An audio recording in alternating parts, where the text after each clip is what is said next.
Alright then, so this is for J2JonJeremy. How are you? This is Brent Justice at Just Gaming for Us on YouTube.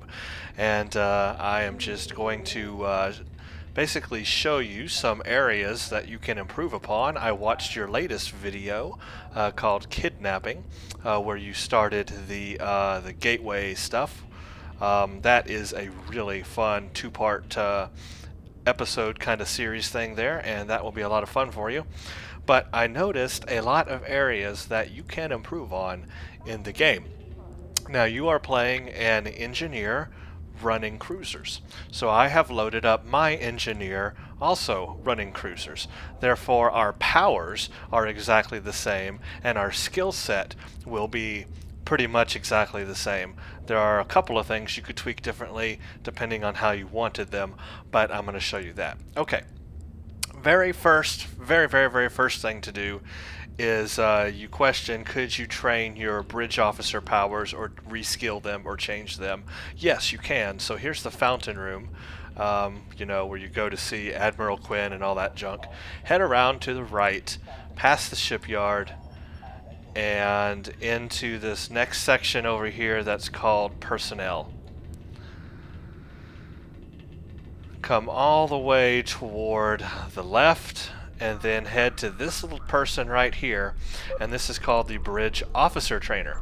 If you talk to the bridge officer trainer, these are all the skills that he has available to train to your bridge officers. You can filter them out so that you can show only what you need to. So if I go to, let's say, my tactical space person that I have doing tactical space powers, I could do just tactical space, and now only the tactical space powers that he has available are showing.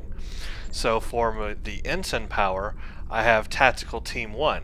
But if I wanted to change that, I could do anything. I could do beam fire at will, beam overload, beam target auxiliary 1, beam target engines 1. I mean, just a ton of stuff under ensign. And then here's the lieutenant power. Right now I have beam overload 2.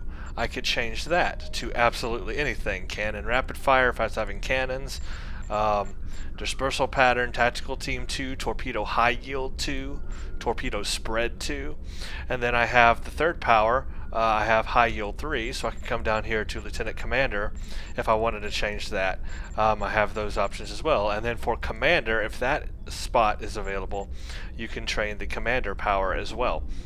Now, the thing about the Bridge Officer Trainer is it's only limited to Tier 2. It only goes to Tier 2 powers. You will not see Tier 3 powers on it.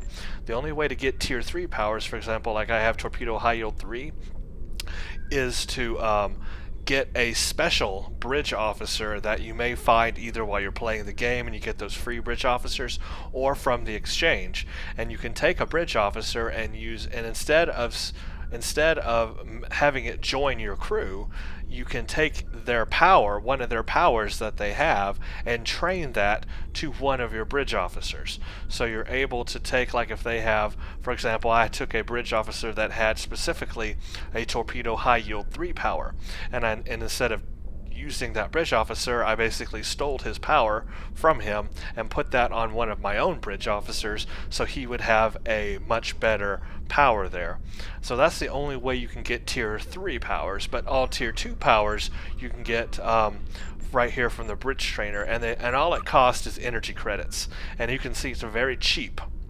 It only costs 150 energy credits for this one.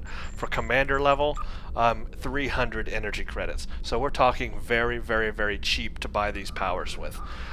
So you're able to do that. Now here's what happens now. If you change one of the powers, and I'll just demonstrate. Let's change my tac space ensign powers, tactical team 1. Let's change it to beam overload 1 just to show you. You select that. Then I select tac space, which is what I've named that character, and you do train. Okay, it trains it.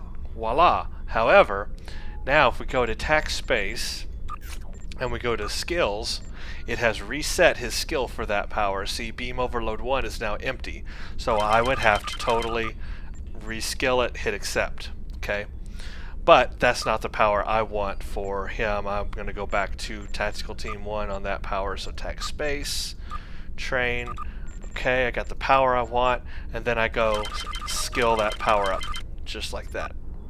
Now, that is for anything, ground and space. So, like for a science ground, I can look at their powers that they have available. There's electrogravitic field, hypospray, dialavine, medical tricorder, tachyon, harmonic. For lieutenant power, look at all these powers you got. For lieutenant commander, and then for commander, just a ton of science powers on ground for commander. That's awesome. So you can see that there's all the powers here, more than you'd ever imagine. So a ton of stuff. Yes, you can totally change your bridge powers at any time on any of your officers. Just remember to reskill their power once you change it, because it resets the skill on it. Alright, so that's basically that. You want to be sure to, get the highest level of each one that you can, like as you need it. For example, I was able to get 3 here. I was able to get Beam Overload Tier 2 on this one. Ensign is only going to be Tier 1. But beyond that, you can get Tier 2 powers and going up and up and up. For example, on my Science Space, I have an option. I could have gone Science Team 1 or Polarize Hull 2. But I decided to do Science Team 2 because that's going to give me more of a shield heal than Polarize Hull 2 would have done. It wouldn't polarize, or let me put it this way, Science Team 1 would give me a certain amount of shield heal. Science Team 2 gives me more shield heal. And so depending on what you want more of, that's where you start getting the higher tiers. And just remember, of course, to skill their powers. Now, here's one thing you did in your last video that drove me up the wall. You got a new science officer, and it was that ugly looking thing, and you were putting the Enterprise uniform on him and everything. You were starting to put, and I'll just show you by one of my science officers, you were starting to put skill points in his ground abilities. But you didn't have him assigned to your ground crew. So you're totally wasting putting skill into something you're not using. So he was being used for space. In fact, I think the only position he was being used for was an ensign space position, Science Team 1. So in that case, skill up his Science Team 1, but everything else doesn't matter. It doesn't even matter if you promote him, because the only thing he's being used for is Science Team 1. So it's pointless to put skill points into his ground abilities because you're not using him on the ground, nor are you using any of his other space abilities beyond the first ensign level.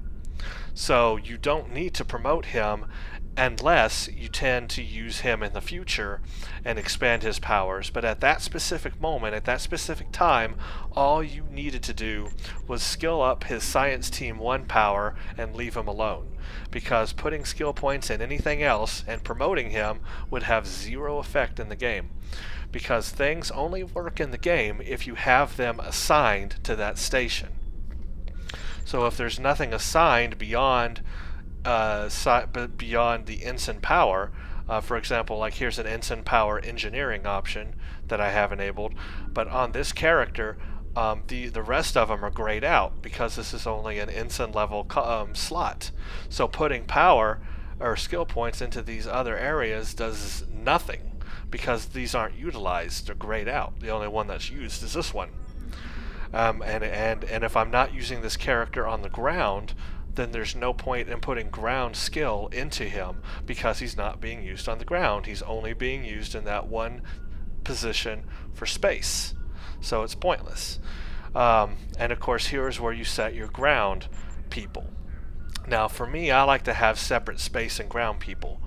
For example, you'll see I have, and I've labeled mine pretty much what kind of species they are. My vampire is the Reman, a Reman that you can get. Actually, you won't be able to get it because that's only during the special, time they have going on where you are able to get that special reward, and that's over now. But anyway, I have my Reman, I have a Liberated Borg, I have a Breen, and I have a Science Borg also. And these are my ground characters. But for space, I've separated it. I have a Tactical Space, I've got a liberated Borg for my commander engineering station. I have an engineering 1, engineering space 2, and then science space. I've just separated and have space. I have space people and ground people. That way I get to customize all my space junk specifically to what I want, and then on my ground stuff specifically to what I want, and I don't have to worry about maximizing all their powers or maximizing all their skill, because I only put skill into what I need. It's very important to have a healer on the ground, one character who's dedicated to healing. So obviously you want a science ground person that's going to be dedicated to healing. And on mine you can see I've given Hypospray Dialovine 1, Medical Tricorder 2, Vascular Regenerator, and Hypospray Melrazine. All of these are healing things. So all this character does is he stands there. Of course, he'll fire at the enemy too. But beyond that, he will heal all my bridge officers and myself while I'm on the ground. So that's all he does. He's just a healer. And again, you can just simply make that by going to Science Space, or Science Ground. And here's those abilities. The first one is Hypospray. It's better to start from the bottom up, to tell you the truth. Actually, I have on him, I have Hypospray Melrazine 2. I would actually change that. In fact, I'm going to change it right now to Nanite Health Monitor 1. That's better for him. I don't know why I had that there. That will provide medical nanites to myself and my allies. That will heal us over time. So that is a heal over time effect, and that is something that's very useful. So that's the commander level power that I will give to him. And the next up is Vascular Regenerator 2, which I've already got. And then Medical Tricorder 2, which I've already got. And then the last one, the Dialovine 1. Which I've already got. So now that I put that skill on him, I just go back to Vampire, Skills, and skill that ability up. And you'll notice I have no space skills skilled up on him because I'm not using him for space. I'm only using him for ground, so it's pointless to put the skills into space. You're just wasting skill points at that point.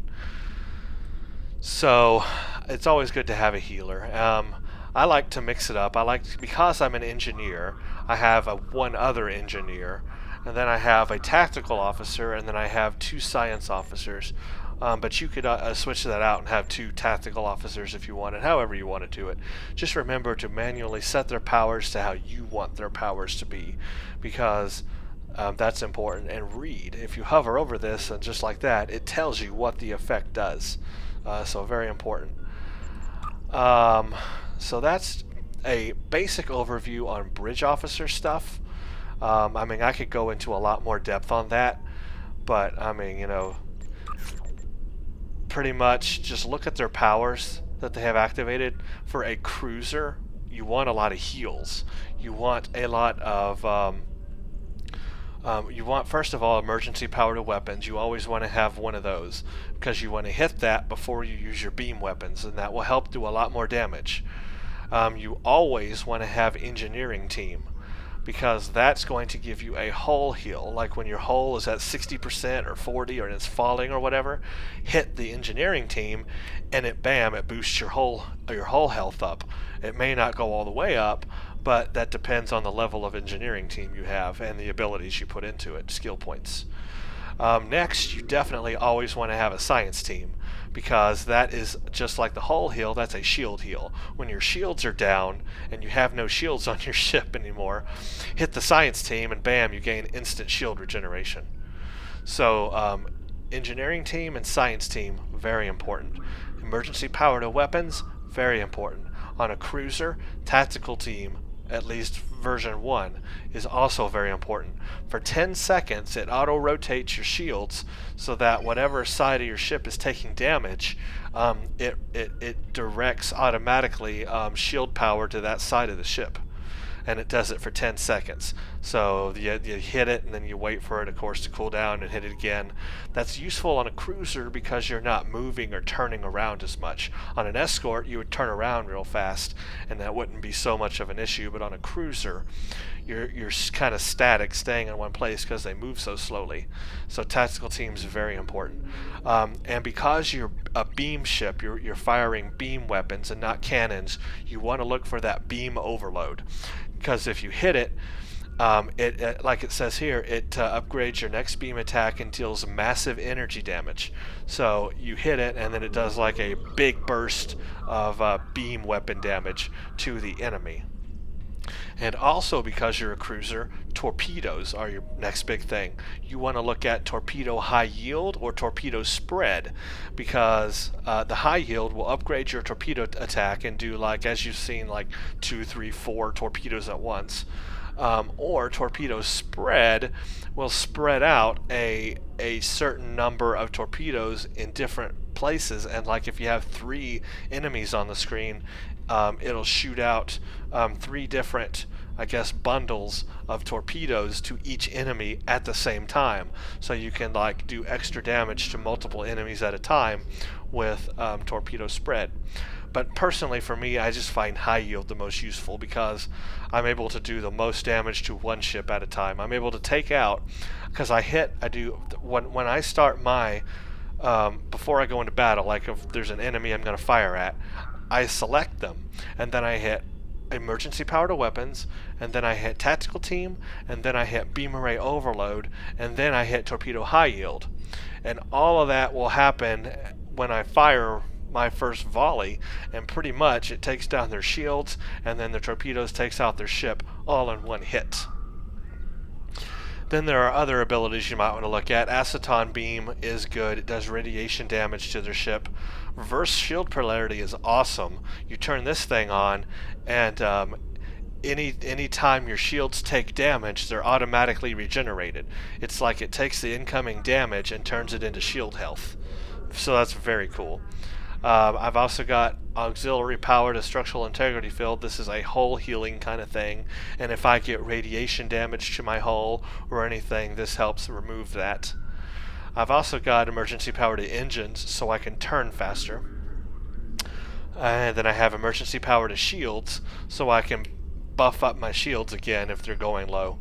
So, and then polarized hull, this one helps you get away from tractor beams. When you get to the Romulan stuff and the next stuff after the Klingons, they're going to use tractor beams a lot. And if you're captured by a tractor beam, hitting polarized hull gets you out of that tractor beam. You're able to move even though they have you in a tractor beam. And it also adds damage resistance to your hull. One thing the Romulans are also going to do is a lot of plasma damage to your hull, which means a lot of radiation damage. So you might want to look at hazard emitters and or this auxiliary power to structural integrity field, because they're going to do a lot of plasma damage, and plasma damage does damage over time. So that's really bad for your hull. So that gives you a little bit of insight on maybe where you want to go with your cruiser powers on ground and space. Okay, now that we've talked about all that, things are going to get harder for you. You've just done the Klingon stuff, but it gets harder progressively. You've got the Romulans next, and after that you've got the Cardassians and the Jem'Hadar, and then after that and Mirror Universe in that, and then you got the Undine, and then you've got the Borg. And when it comes to the Borg, they're the hardest, and you have to use all your powers, because if you don't, you will die a lot. Okay, so that's general powers. I'm going to talk about the power tray last, because that's very important too. The next thing I want to talk about is, dude, upgrade your stuff. Like, here's my cruiser right now. I'm using the heavy cruiser retrofit. It's the Enterprise B Excelsior class, but it's the retrofit version, so it's geared for VA, Vice Admiral level 50. And it has all those good transwarps and stuff that you like and all that. It's a great ship. It has 4 forward weapon slots, 4 aft. But here's the thing. You need to upgrade your weapons. You're using the those blue weapons that came with the original Enterprise. Now, if you see on those weapons, they have an infinity symbol. The infinity symbol means that they auto level with you. As you gain rank, they also gain in intensity and increase in power.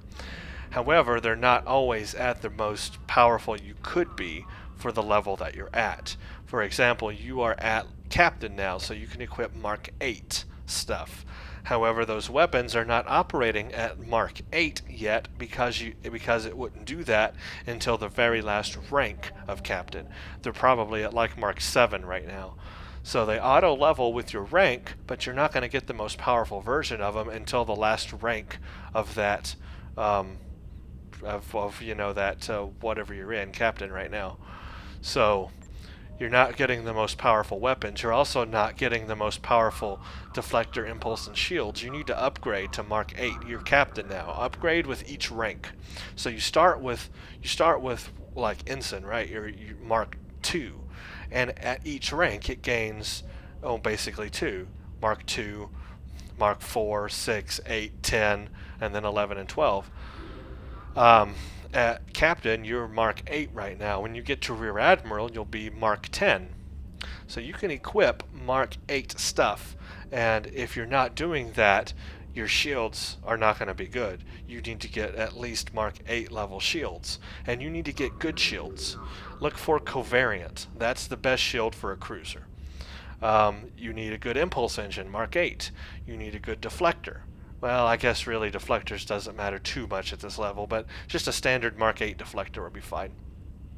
Beyond that, you need to upgrade your consoles too. You can upgrade to Mark 8 consoles. You can upgrade your always on a cruiser have an EPS flow regulator. Never leave home without it. Have one of these. It increases the transfer rate of your power, and as you're firing beams, and you have a lot of beams on your ship, that drains power real fast. But having the EPS console you'll see that it goes a lot faster. You definitely want an EPS flow regulator. Don't leave home without one. Always have one on every ship. Next is the Console Engineering Neutronium alloy. This gives kinetic damage resistance to your ship and all energy damage resistance to your ship. Having one of these is also what you want. That will, if you go to defense, it will increase your defense to everything. And it's not showing what my true defense is right now because I'm not in space, but it would be 25% for a Mark 11. But anyway, you want that. You don't have these yet, but when you get to Rear Admiral, you'll be able to get a field generator, and that goes in Science Place. And what that does is that flat out increases your shield capacity so that you have a really high shield capacity on your ship. And I always put 2 of them so that I can just really increase that shield capacity. And then for your tactical consoles, you always want to go with the damage type of weapon that you're using. And I'm using anti-proton weapons on my ship, so I've got the mag regulators for anti-proton damage. And I got 2 of them there, and then I got 1 0-point chamber for my quantum torpedoes that I'm using. Okay, so just remember to upgrade the level of console and also the level of shield. Your shields are dying really fast on your ship, and that is 1, because you don't have good enough shields, 2, because your skill points are not put in that area, and I'm going to show you that next. But just remember to upgrade the level of stuff here, and when you get to Rear Admiral, you will have basically Mark 10, and when you get to upper half Rear Admiral, not lower half but upper half, then you can equip Mark 11. And then when you get to level 50, you can upgrade to Mark 12 stuff. Mark 12 is very expensive though. If you could stick with Mark 11, that would be fine actually. Alright, now for your weapons, again, you can keep using the retrofit phasers that you've got, sure. Just keep in mind that you're not getting the maximum amount of damage that you could get if you went ahead and just got flat out Mark 8 phasers. Also note the quality type. If they're common, which means no modifiers to them, they're pretty useless. Well, they're not useless, but they work. If they're uncommon, you get 1 modifier, that's green. If you get rare, that's blue, you get 2 modifiers. And if they're purple, you get 3 modifiers. Like here I have accuracy, critical severity, and then Borg. And that's the 3 modifiers I have on this specific one. And also with each level of rarity, you also gain plus 5% more damage. So green or uncommon has plus 5% more damage than common. Rare or blue has plus 10% more damage than common. And then finally, purple has plus 15% more damage than common. So that's a little extra bonus you get with the rarity of things. Now, of course, at your level, you don't really need to worry about purple stuff because you're not at end game yet, and that's not going to be the final build of your ship, and that's really expensive. So if you could get uncommon or rare stuff being a captain, you'll do just fine. You've got a lot of energy credits, so you could upgrade a lot of stuff. Now you have 2 torpedoes in front and 2 weapons. I guess that could work. I mean, it's all personal preference at that point. I go ahead and I just max out and put 6 beam arrays, so that way when I turn my ship to the side, it's firing literally 6 beam arrays from the side. And then if I turn it to the front, it'll fire 3 and my torpedo, or if I turn it to the back, it'll fire 3 and a torpedo. But from the side, it's firing 6 beams total. So I get like that. I can turn my ship to the side and do a ton of beam damage from the side with 6 beam weapons. That's just how I set it up. Also, you might want to look at adding some devices. If you replay the mission, I believe it's called Skirmish, under Klingon War, and yes, it's called Skirmish right here. You can get a subspace field modulator. Also, replaying missions is a good way to get new stuff. Like, look at this. For my ship, if I replay this mission, I could get a covariant shield array Mark 11 cap times 2. So at your level, it would be Mark 8. It would be a covariant shield Mark 8 cap times 2. That is the kind of shield you want on your ship. And you'll do a lot better with a shield like that. So replaying these missions has their benefit in you're able to get a better equipment for your ship. But I wanted to show you the subspace field modulator because it's also something on this mission you can replay. And when you enable it, it gives you damage resistance to your ship. And so I put that on my ship, and that's just one little device I have on my ship that I'm able to use while in combat. So that's a little bit about your gear. Next, let's go over skills. I know this video is getting kind of long. Skills, okay. You have skills in starship maneuvers. Absolutely pointless because you're not using any of the abilities that this thing does. This thing basically only buffs your attack patterns. Okay, so if you have attack pattern alpha, attack pattern beta, attack pattern delta, and attack pattern gamma, then this would help. Because if you had that skilled up and you use those powers a lot, that would help those powers. But you're not using any of those powers. And also, those powers are mainly only used on escorts. Those are not powers you would use on a cruiser. So, Starship Maneuvers does not...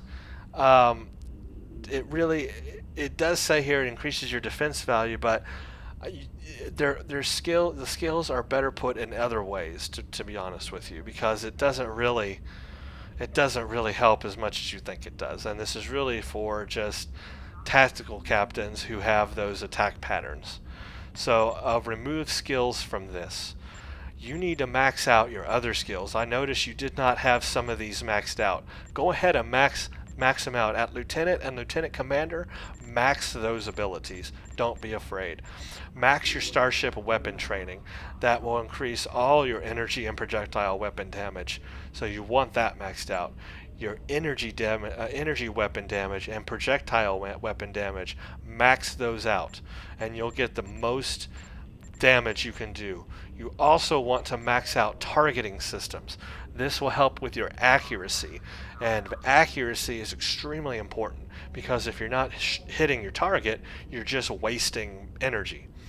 So accuracy is very important. So max these out. You'll see I just look at what I have here. Okay? This is what you want. Now we come down to the engineering stuff. Like you said, take your stuff out of batteries. You don't use that. You don't need subsystem repair or even impulse engines. I maxed out my driver coil. This helps me go faster in sector space. You don't have to do that. But do put all skill points into structural integrity. This improves flat out your hull strength. And believe me, your hull strength can go quickly. So put that there. Electroplasma systems. Now I maxed this out. This helps with the power transfer rate. Because I'm using 6 beam weapons, right? I've got a lot of power drain with my beams, so I went ahead and maxed this out to have just to balance that better. But you don't have to. If you wanted to say put that instead into impulse engines, then you could turn faster with your ship. That would help you turn faster, is that engine performance. Hull plating, this is something you also want to maximize. This improves your damage resistance to energy weapons. Okay, I'll go over the last column in a minute. Coming down, hull repair. I have hull repair because I'm using engineering team a lot to improve the structural health of my hull. I have hull repair max, so when I hit engineering team, it gives me pretty much a full hull health. I mean, I can go all the way to 100 by hitting that. It also helps another engineering ability you'll have later on called Miracle Worker. So that's another ability, engineering ability that you will have that this ability helps. And these next two you definitely want to max out, and that is warp core efficiency and warp core potential.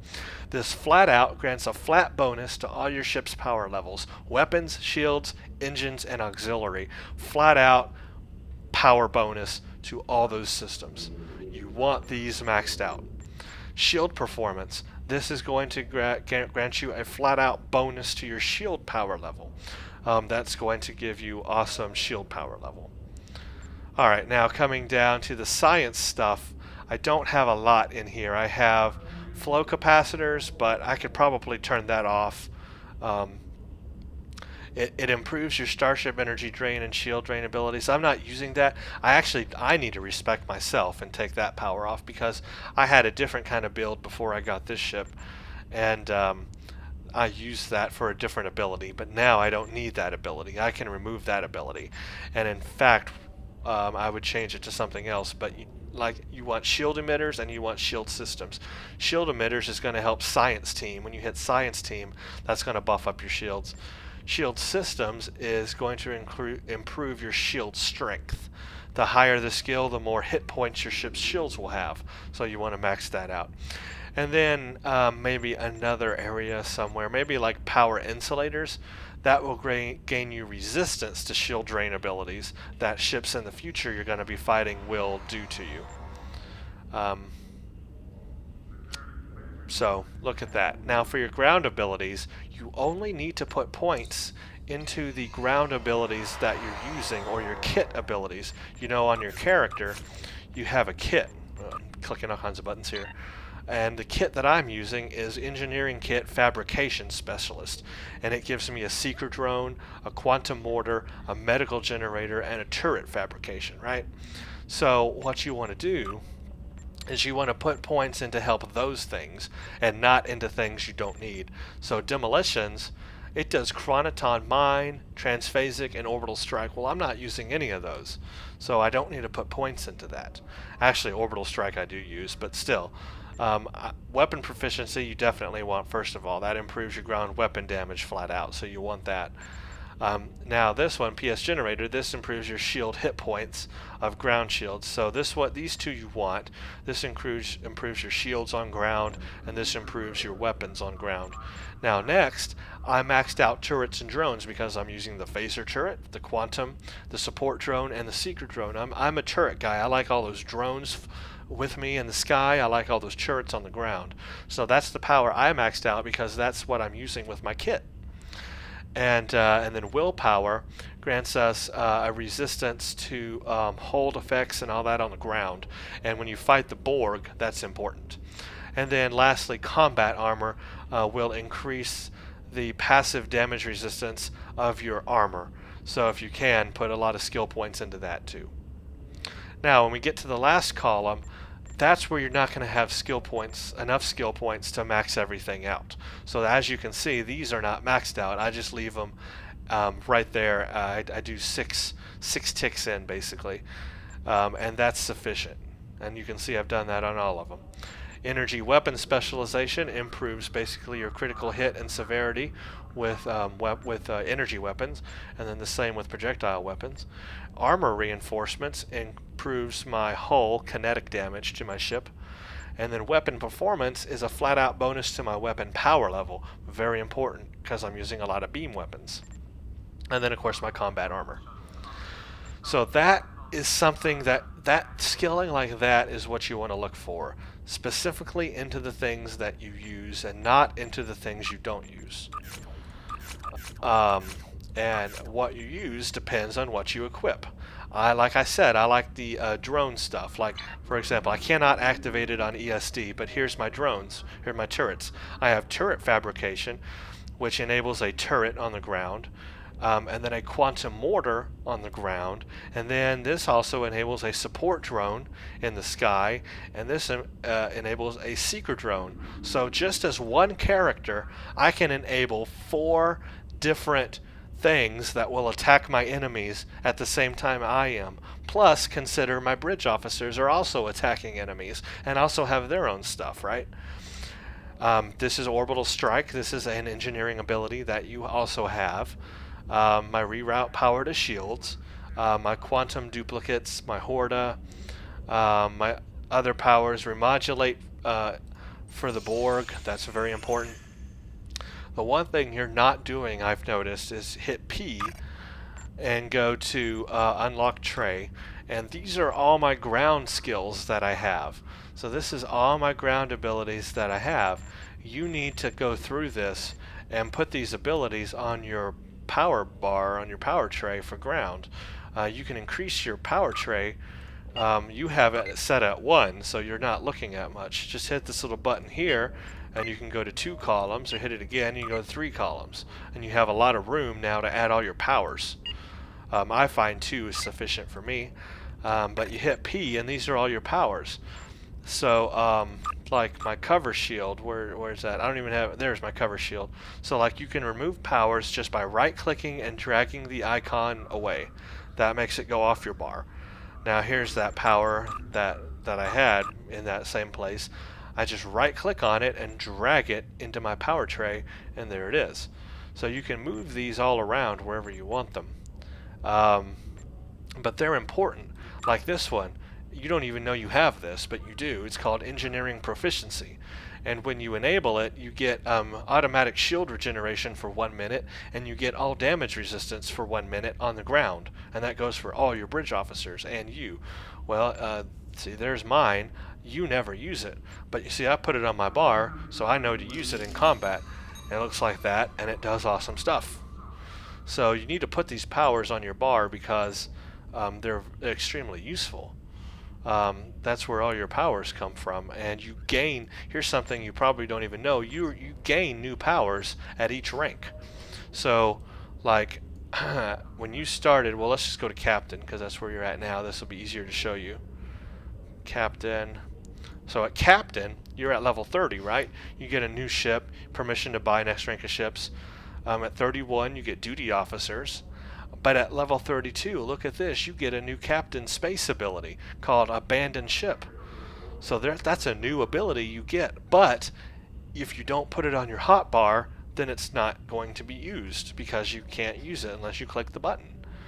Now let's come down and look what else you get. At 34, You get security escort if you're a tactical, or orbital strike if you're an engineer, or nanoprobe if you're a science. Well, you're an engineer, you'll get orbital strike, which is this button right here, and you'll get that at level 34.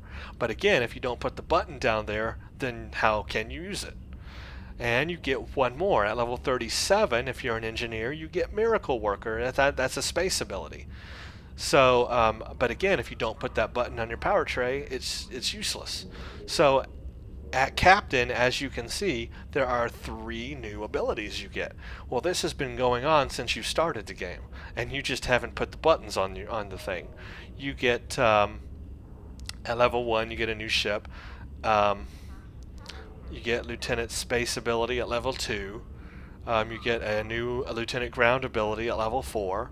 So there's like a couple right there at the beginning. And then when you become Lieutenant Commander, you get a Lieutenant Commander Space ability called Brace for Impact at 12. You get a Lieutenant Commander ability for Engineering called Cover Shield at 14. And you get, at level 17, you get an engineering power called EPS Power Transfer, and that's a space ability. So these are abilities you've been gaining in the game, but you have not been putting things in, so you get 3. Just keep that in mind. You get 3 for each rank. When you hit Rear Admiral, you're going to get lower half space ability, which is called Fleet Support. You get at 44, you get a ground ability called for engineering, called Engineering Proficiency, where it basically gets you to level 2 of Engineering Proficiency. It raises that level. When you hit upper half at 47, you get Engineering Fleet, and that's at level 47. So, I mean, you got to keep that in mind. These new abilities that you're getting in the game, but they're not going to do anything if you don't add the button and then push the button to use them. They're all manual abilities you have to add. And then lock the tray, and then you can't move your stuff. So keep that in mind, because all these abilities that you have are useful. When you go into combat on ground, the first thing you want to hit is your reroute power to shields before you start firing. So what does that do? Well, read it. It gives you shield regeneration for 15 seconds, reduces damage to shields for 15 seconds, and when receiving all damage, it gives you a chance of applying an expose to the enemy. So for 15 seconds, that's a very useful thing. If you're taking a lot of fire damage on yourself, people are firing on you, you want to hit that. And then of course I've got my drones and my turrets, my medical turret. Orbital strike sends a strike from the sky from your ship down to enemies. I have my Ophidian cane. Of course, I got my tribble. Always buff my tribble before going into damage. This is comes with one of the sets I have. It's called Emergency Shield Capacitor. And then this one is very important when you hit the Borg. It's called the Internal Frequency Remodulator, and I can show you this in space. But when you hit that, and you read it, basically what it does is it overcomes Borg adaptation. So what's going to happen when you hit the Borg will adapt to your weapons, just like they do in the TV show. Problem is, you'll keep firing your weapons and you're not doing any damage to the Borg because they've adapted to your weapon. So you have to hit this to overcome the adaptation, and you can fire more. However, on the normal version, I have the upgraded version of it, but on the normal version of it, it takes 4 seconds to apply. So you have to actively use that power, or you will not be taking down Borg. Borg will be taking down you. And you not only put it on yourself, but you also have to put it on all your ground bridge officers, which I don't have on mine right now, but I need to put one on. But all your ground bridge officers, you also need to put that on, because they have to use it too. And that's another thing I forgot to mention. Upgrade your bridge officers with good gear. Put good equipment on them. Like I've got a personal shield Mark 11 capacity ×2. I've got a polyweave with very rare 3 modifiers on it. I put the Ghostbuster gun on her. These unique weapons that you get in these missions you can put on your bridge officers, and they will use those weapons, by the way. So I put the Ghostbuster gun on her, and for my vampire, which is the Riemann, I have the Romulan disruptor, and then for my Breen, I have the Cold gun, that CRM 200 gun on him. So they each have unique weapons which help you in ground. And again, you know, make sure you're giving them good shields and armor just like you're giving yourself good shields and armor. I mean, they need it just as much as you do, right?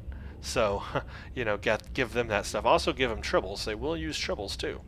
They will pet their tribble before going into combat, which buffs them up. So that stuff is useful. Okay, so I've showed you all that. Next thing I want to do is go into space real quick and just show you some of the space abilities that you're not using as an engineer. Some of these will help you a lot in space combat, and you're not using them.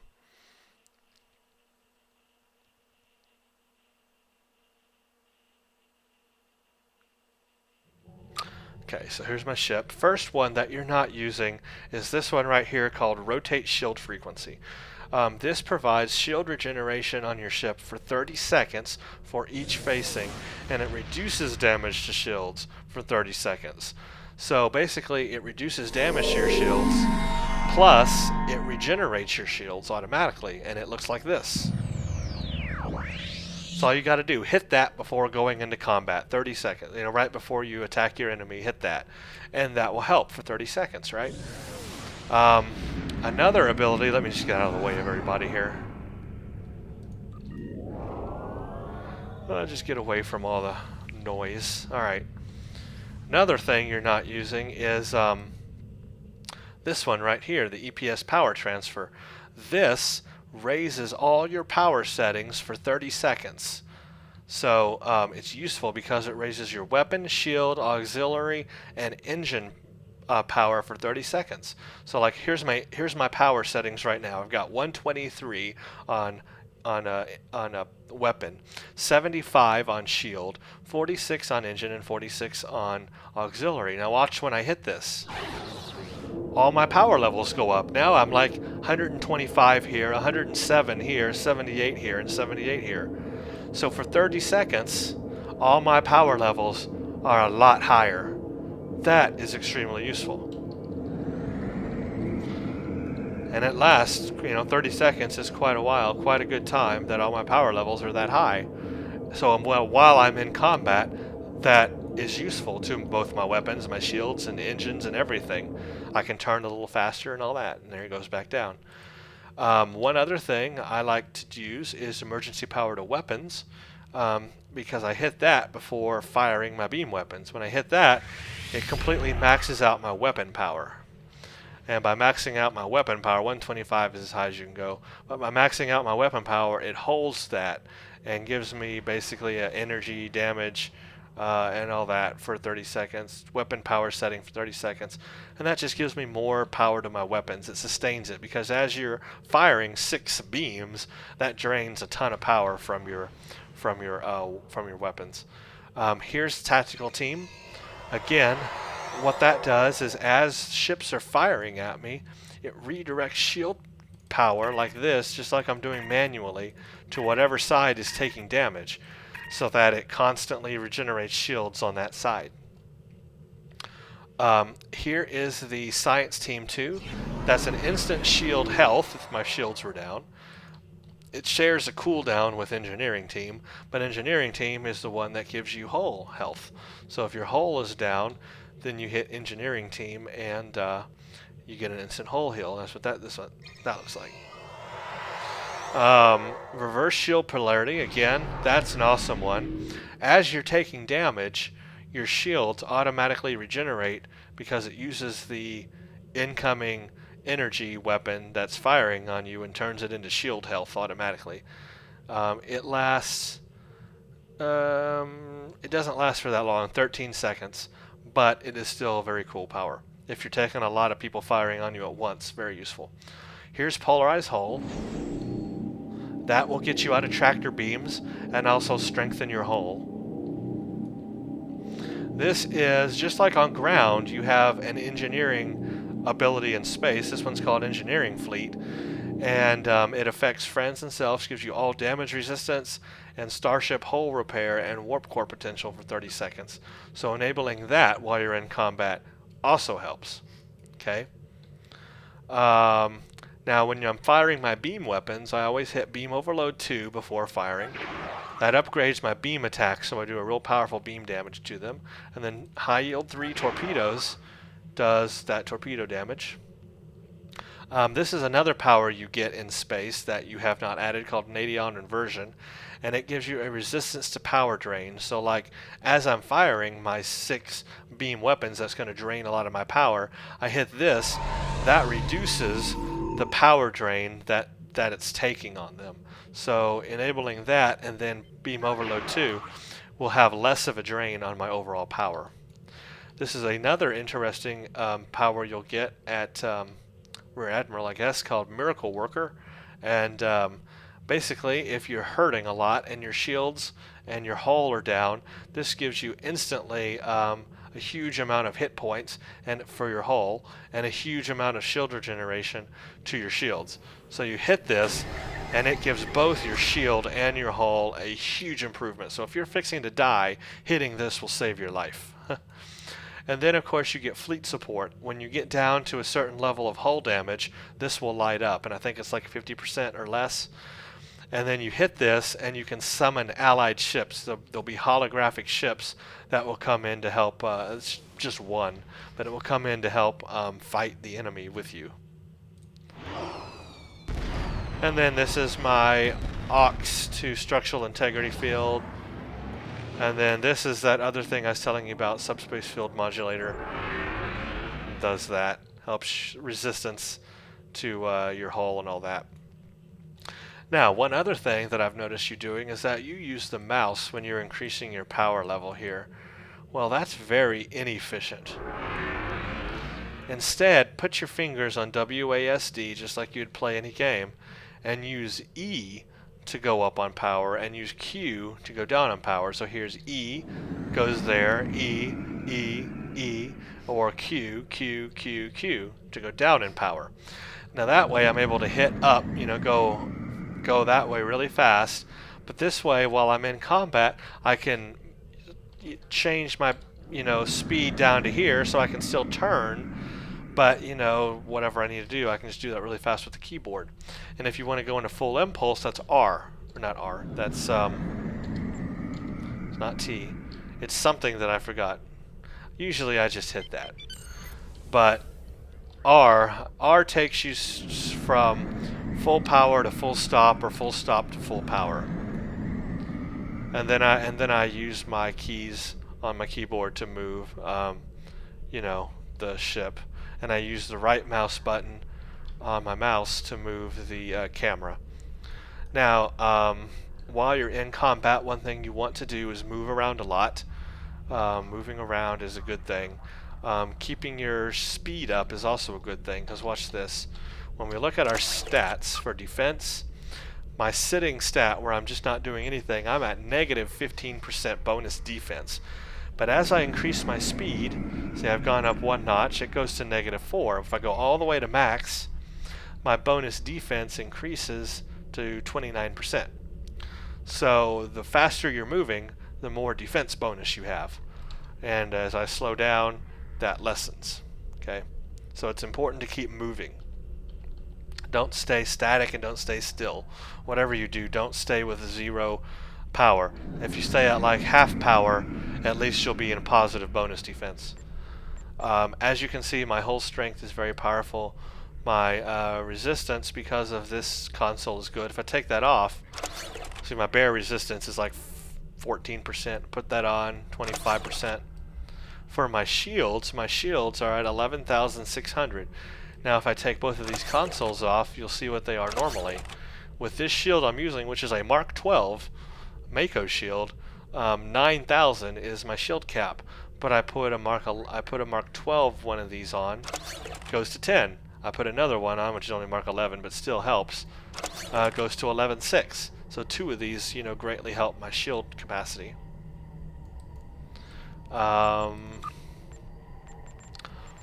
That's pretty much all I can think of there. Again, in space, just like you do on ground, hit P, unlock, and then drag your powers to your bar. Again, you've got, you know, the 1 view, which looks like this, which I think is a mess. 2, you have 2 columns. 3, you have 3. 4 takes away all this crap and just gives me 3 columns without all that other junk in there. But just remember to unlock and go through these powers and put them on your bars, or you won't be able to use them. Very important, because you have a lot you haven't used. Also, let's see, of course you know about right-clicking these and doing auto-fire. I leave my torpedoes on auto-fire. To be honest with you, it allows me the quickest way to do combat, because all I got to do is sit here, select the target, and you can hear that on the microphone. I just pound the space bar. And that's all I got to do for combat. But I have a series of buttons I press before I go into combat, right? I'll select my enemy, like, I'll say this is my enemy, select, and then I'd power up. I would go like bam, bam, bam, bam. Fire, fire, fire, fire, fire, fire, fire, fire, fire, fire, fire, fire. So I have an order of buttons that I press before I go into combat. This gives me power to my weapons. This turns on tactical team. This does my beam overload, and this does my high yield. I click it all, and then bam, go into combat. Then while I'm in combat, I'm watching my shield strength, my hull strength. You know, I'm hitting things as I need them. Oh yeah, I forgot. I hit this one also before I go into combat.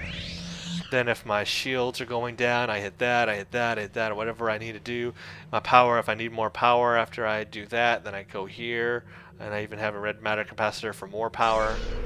You know, I'm actively pushing buttons as I'm playing, because they all do something unique and special for what I want. So they're all very, very important. Let's see. So that's my buttons, that's all my stuff, it's all my crap, it's all my junk. Cool. So that gives you an idea, I think, of how you can better set up your ship stuff. And you know, just keep upgrading stuff, keep putting skill points to where you need them. And yeah, what else can I say? I hope that's a very good tutorial. It could be a lot longer. There's so much more stuff I could tell you and show you, but maybe you just have to kind of figure that out along the way, right? That's part of the learning process. Just remember to, yeah, always have it on attack. And yeah, I guess what I could do right now, let's see if we can queue up real quick for a quick mission in, let's do Infected the Conduit Elite. Let's see if this will start real quick. If I can get into one of these really quick, I can just show you how I do combat and how awesome it can be. Yeah, we're going to get into one of these real quick. So let's just do that. This is an STF, something you'll be able to do it in-game. This is the Elite version, so it's the hardest version of it. But I'm going to show you how you can be very successful in combat and with all this stuff. And how actively I use my powers, and how I use my keyboard to move and all that junk.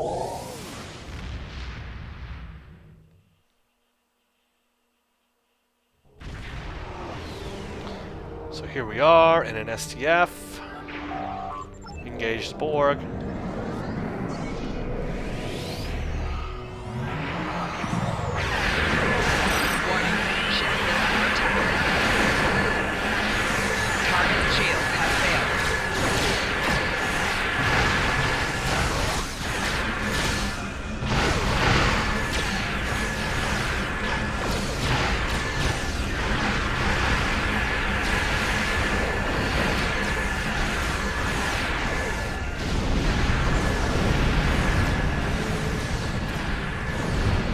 There we go.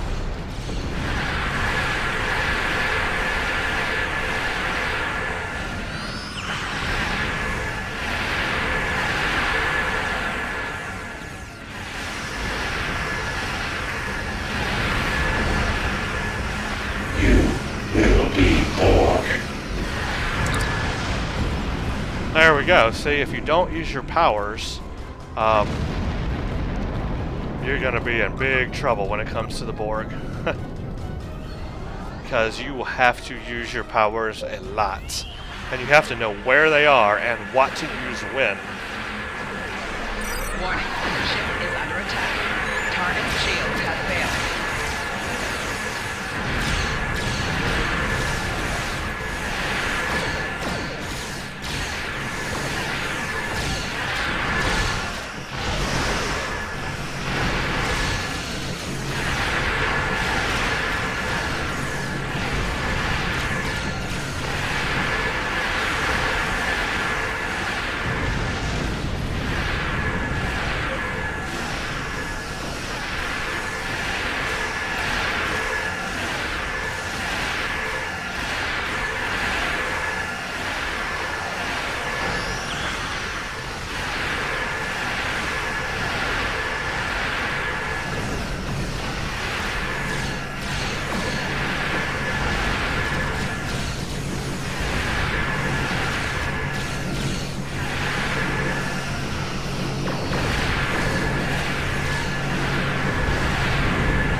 So you'll notice that I am constantly moving. I'm moving a whole lot as I play. Or as much as I can in a cruiser, at least.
Borg are fun to play with, that's Target's for sure. shields have failed.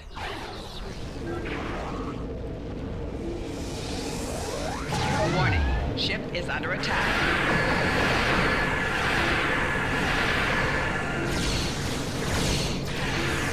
Target's shields have failed.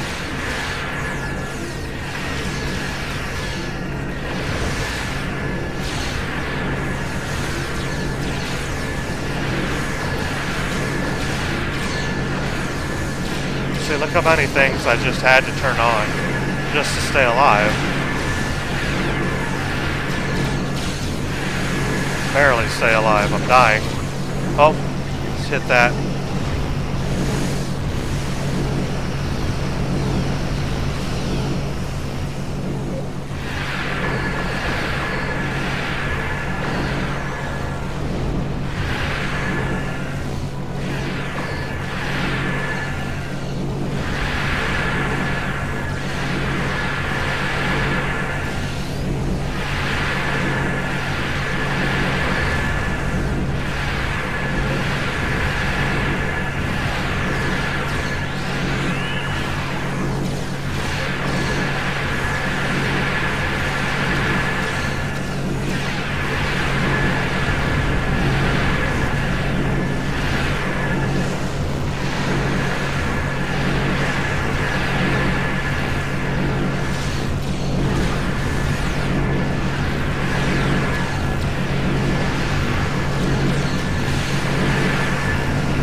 Ow, ow, ow. About to die, about to die.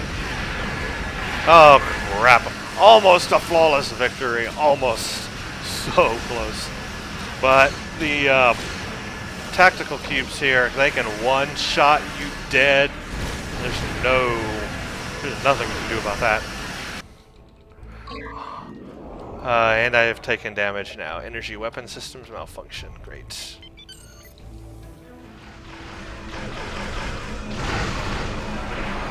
Warning. Ship is under attack.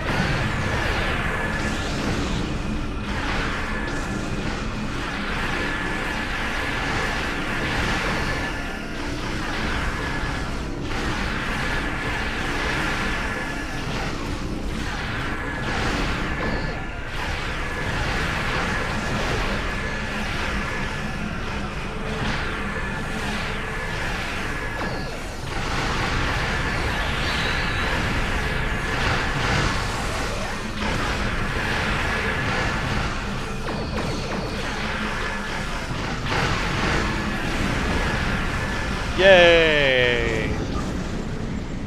Look at all the goodies.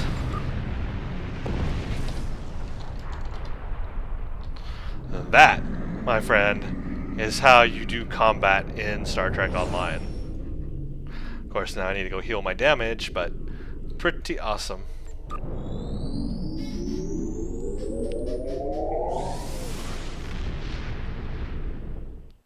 One little thing I forgot to mention that I just remembered. You can move things around on your HUD if you are not familiar with that. If you don't like how all the things are positioned, like this thing or whatever, hit escape, rearrange HUD, and you can move stuff anywhere. Like you can put this over here on this side if you wanted, or wherever. So rearranging your HUD, another way to really customize the look of your HUD and make things easier for you that you need to get to. I like putting mine right there.